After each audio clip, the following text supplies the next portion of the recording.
Hey guys, Reviews for Yous here back. Today I'm not really back with a review for you guys though. I'm back with a repair or replacement, however you want to look at it, for the Luctan S912 Truggy. As you can see here, I have that book out for some parts so I can show you guys some part numbers. But what I need to replace on this today, as you can see here, the front bumper. I smashed into a ice block the other day and actually snapped that right off, so I will be replacing this upper ring here, or the ring here, the bumper support, as well as the bumper, and I'll show you how to do that. And also this upper arm, hopefully you guys can see that here in the video, the upper arm that goes into the wheel hub here actually snapped off on the inside here, so I'll be giving you guys hopefully a quick and not drawn out way of replacing that today for you guys. So let me just go ahead and change the camera angle here, and I'll go through some steps with you guys.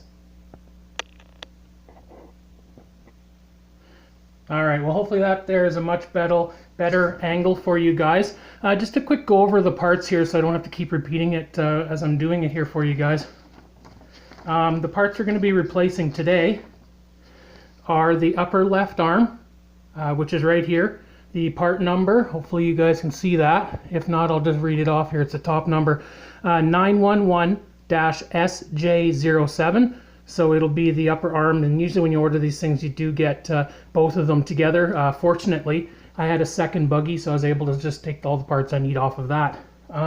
Also, you will be doing the bumper links, which are right here. They are part number 911-SJ06, and I believe they also come in a quantity 1x2, it says here, so you'll get 2 of those when you order it, which is great because you could do a front and a back bumper link at the same time if you need to, or have a spare. And of course the front bumper block itself is what they call it here. The part number is 911-SJ04, just for your guys' reference.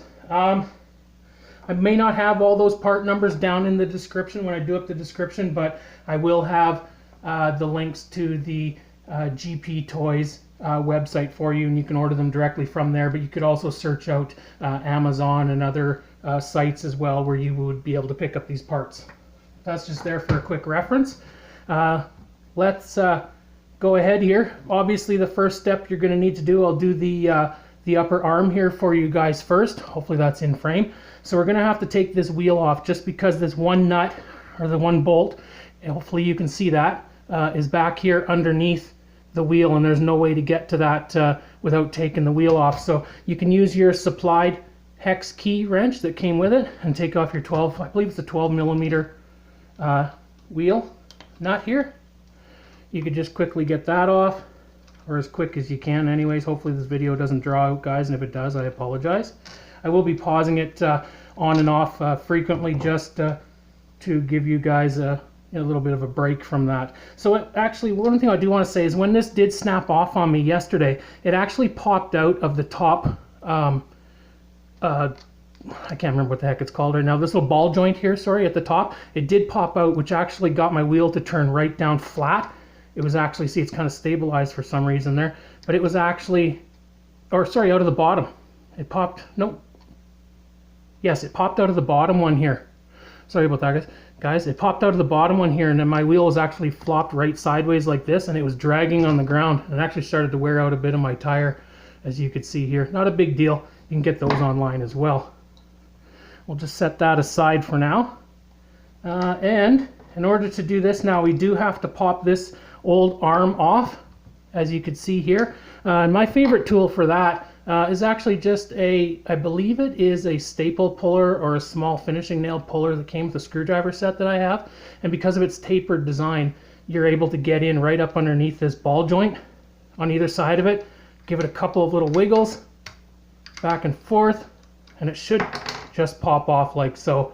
And then you're ready to put your new one on. One thing to do too is just, I always forgot to this time, that's why it's a little bit harder. There is a screw in the top of your ball joint here.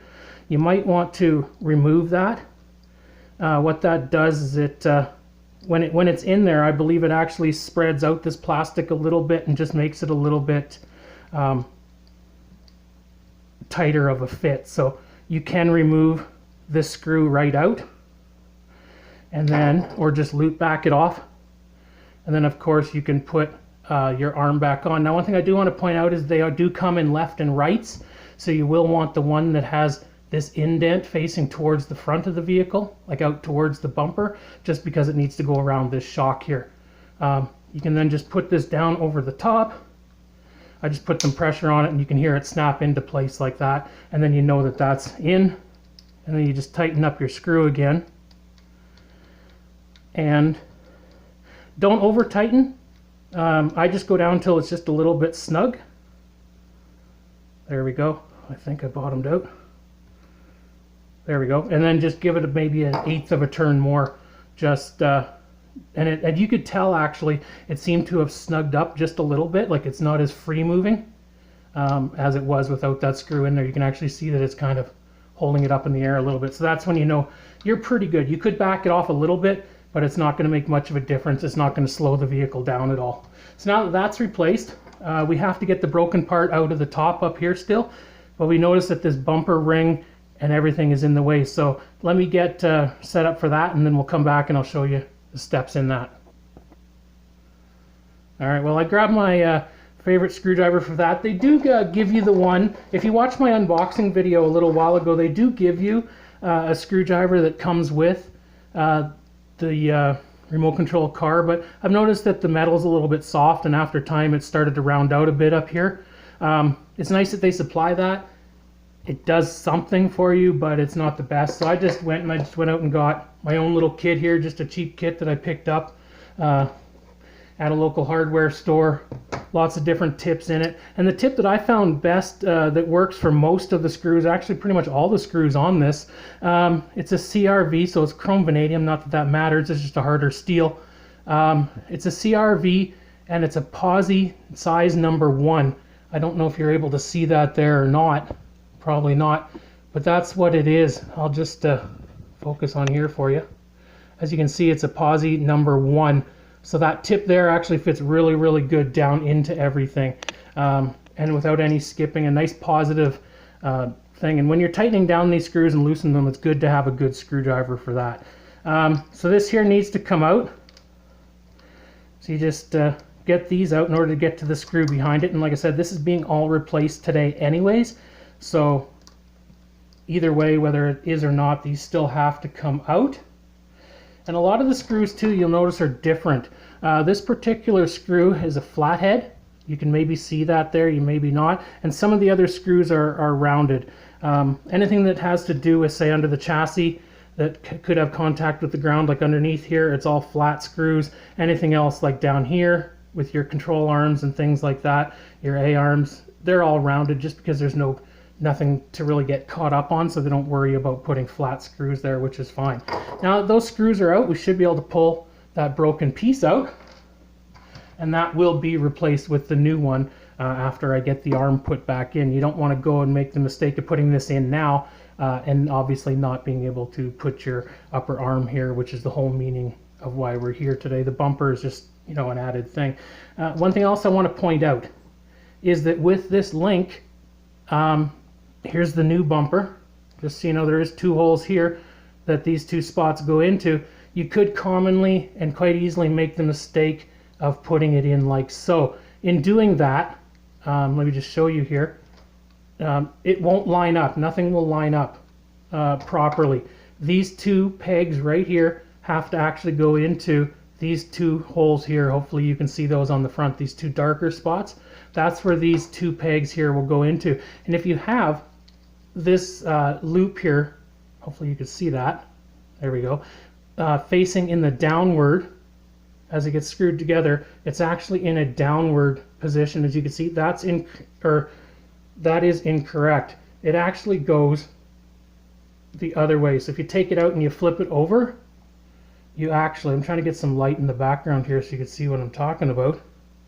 You can see that it actually needs to go upward, this right here, instead of coming down the other way. And then that way too, you'll know when you go to put it together on the body, like you'll have to screw the loop on first. That's what I'm saying. So you have to make sure that when you screw the loop on, it's actually angled downward on the car. And I'll go over that again and I'll explain that a little bit more when I do it. But I just wanted to point that out so it's not a mistake that's made ahead of hand. So there we go. Now I need to take out this other pin right here. Now this is a long pin. Hopefully you can see that well on the camera, and I'm sorry if I bump it here, just the angle's weird. You'll screw it out part way, and then you'll notice it's going to stop. So you just, basically what you have to do is you have to get in there and pull this screw out. You can use that tool once again and just give it a little bit of wiggles. Now depending on what you have been using your vehicle for, where you've been driving, I guess, more like it, depends on how much garbage you might have inside your connection, whether it's just some dirt and grit, and that'll make it harder to get this screw out. I'm having a little bit of trouble here, so I'm not taking up time on the video. I'll just be back. Alright, sorry about that, guys. I am back. Got a little mini set of pliers here. I think this is going to need a little bit of persuasion. Like I was saying before, I must have got some crap basically built up in here. Let's see here if I can give it a little. There we go. It just needed a little bit of persuasion there. One thing I wanted to point out too about these long pins here, something I noticed when I was taking the other one apart, it's quite, I guess it's odd, maybe it's a design thing, but as you can see up here by my finger, up here at the top, this is actually where all the threads are on this, this particular pin. So they're all up here right by the top of the head. And there's absolutely nothing down on the bottom of the shaft, so that literally just feeds through, and then it just tightens down the last little bit. So just so you know, it's not threaded at the back side, and you're kind of wondering, well, why is it pulling out? Maybe I have to thread it some more. So now once we have that out, I should be able to take this broken piece out, which I can, which is right there, nicely cracked. I'll put that with the other thing, and I'm ready to actually install this upper arm here on the body side. One thing I want to point out too is just clean up these areas before you reassemble it, the surfaces where the parts mount, just for the reason it's obviously going to make installation a lot easier, and in my opinion it's also going to keep the product from having some grit behind there which may prematurely wear out or cause corrosion on the pin possibly, and then you'd be ordering another part. Just my own personal opinion. Slide that back in, and then you should be able to tighten this back up. Just, again, don't over tighten. There's no need for that. Oops, sorry about that, guys. We'll get this tightened up here, and then we can move on to the bumper, because this here will be complete. I don't have a ratcheting screwdriver. That might be another thing you guys may want to get for yourselves as well. Might be something you might find this is a little bit tedious, and I apologize. Sorry if I'm off screen there, guys. I didn't realize I may have been off screen a little bit. Hopefully I didn't strip that. It doesn't seem to be going in. There we go. Okay. And you just need it. You don't need things super tight.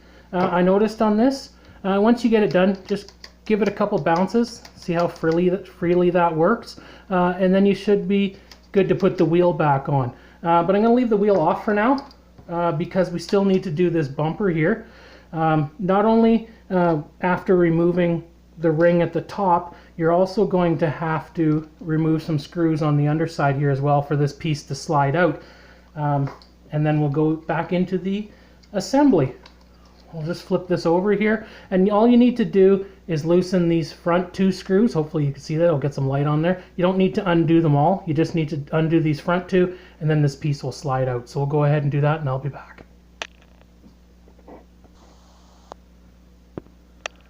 Alright, well, I'm back here. I did start to loosen those screws, but I figured I will come back and I will give you guys a little bit closer up thing here as I'm finishing it off here. But I also do want to point out and remind you guys again, I already mentioned it and I hope I'm not being too repetitive, that these are flat bottom screws, just so you guys are aware of that. So we'll pull these two screws out, set them aside, and there is, as you could see here, a little flange on the bottom. Now it's good that it stayed attached, because if that happened to have came off and went right underneath here, then I would be taking this whole support arm structure and everything off, probably to try and get that out unless I could get a pick underneath there. So now that that is out, we need to put our D-ring back on here. So we will do that. Now keep in mind too, now this is what I said I was going to explain a little bit more in depth on the proper placement of this, because you don't want to be taking it apart and trying to redo it again. So you can do what I call a dry run. You can kind of pre-assemble some of your parts to see how they're going to fit, just so you know how they go. So you can see here, if we put it like this, it's facing in the downward position. So if we try and place this slot back in underneath here, as you can see here, this little slot where that piece goes, you could put that in there, and then this doesn't line up with anything inside of here. It's not going into those grooves, so there's really no support at the top here. So what you have to do is, you know that this piece then needs to come off and flip over, because if we do this dry run one more time here, and we get the slot put in the bottom, it actually goes in the top here as well. We are right nice and tight up there, so we have both support here, we have it at the top, and then we also have it behind the bumper. Sorry about that, guys. Here I am looking myself and not worried about the camera angles. So you got your support here, you have your two supports here, and then you have your two supports, or your support at the bottom here. Now, before screwing this all together, you have to actually take the bumper off, because you need to put this on separately, because these screw holes here will then be too hard to get to through your bumper. So I'll just go ahead and I'll put these screws in, tighten them up, and come back. Alright, we're back here. I'm just finishing up this last screw in this D-ring here, and these are the flat-headed screws. I forgot to mention that, I believe, when I was taking it apart. Now, the real reason behind that, I don't know why, but just for probably aesthetics, it looks a lot better having your flat surface inside there. And just so you guys could see this a little bit better, this piece is angled downward now. So now we can go ahead and we can actually put the bumper back on, and in doing so, you can see these two little plastic nubs right here go into these two holes that are on here, and then this flat part down here needs to go into this slot here in the front here, just right here. And you'll know that you have everything done right when everything just lines up correctly for you, everything falls into place. So now we can either put the two screws in the front here first, or we could flip it over and we could put the two screws in the bottom. So I'm just going to go ahead and start the screws here on the bottom. And just a reminder, guys, too, I want to just remind you that these screws here are the flat screws as well, so they aren't protruding out from the bottom, so they can't get hung up on anything. I'll just give this a quick finish off here, and then we'll be and just snug that up a little bit. That's good. And then I'll just put these two screws here in the front, and I'll be back again. All right, I'm back here. I just need to tighten up this one screw here, and then this will be complete. Not a super long process, as you guys saw. I still obviously have to put the wheel back on, and I'll do that again. But we got this upper arm here all replaced. Looks good. We got the new bumper put back on with this D-ring here for extra added support. So that's fantastic. So let's go ahead and put this tire back on. One thing you want to make sure that when you're doing this, you'll notice the hex pattern in the underside of the wheel here. You also have that on your outer part of your hub here as well. So you just want to make sure that those are lined up and it's seated properly, and you can do that by just looking down inside the wheel well here and making sure, hopefully you can see this, I don't know if, and it is seated properly. You could see kind of down inside there, hopefully, that it is seated properly. And you also know too that it's seated properly because you'll have a good amount of thread sticking out of the front here. And you can always look back at the other side when you're done, just to verify that you have completed that. Do up your wheel here. You don't want to over tighten your wheels. And what I do is just hold the rubber loosely, and I usually turn this, and you'll actually see the inside of the hub spin a little bit like that on the tire. That's all I do, with a little bit of pressure resistance on the tire, and then you know that that's done up fairly snug. You can give it a nice little spin. You can hear that there. You know that you're all done up really well here. So that's it there. You can see it's nice and springy. Hopefully this video was good for you guys. just a little bit, you know, of my own knowledge that I've come across with this vehicle as I've used it. It's the Luctan S912. Today it was the upper arm, the front bumper, and the loop mount that we replaced. If you guys like this video and like to see more videos like this in the future for this vehicle, just comment down below. If you guys got any editing tips, I don't have any editing software. I'm just shooting this straight from my phone, so the odd time I just pause the video as I'm shooting it. But if you have any suggestions, anything like that, hit me up in the comments. Don't forget to like, share, and subscribe. And thank you for your patience, and thank you for watching.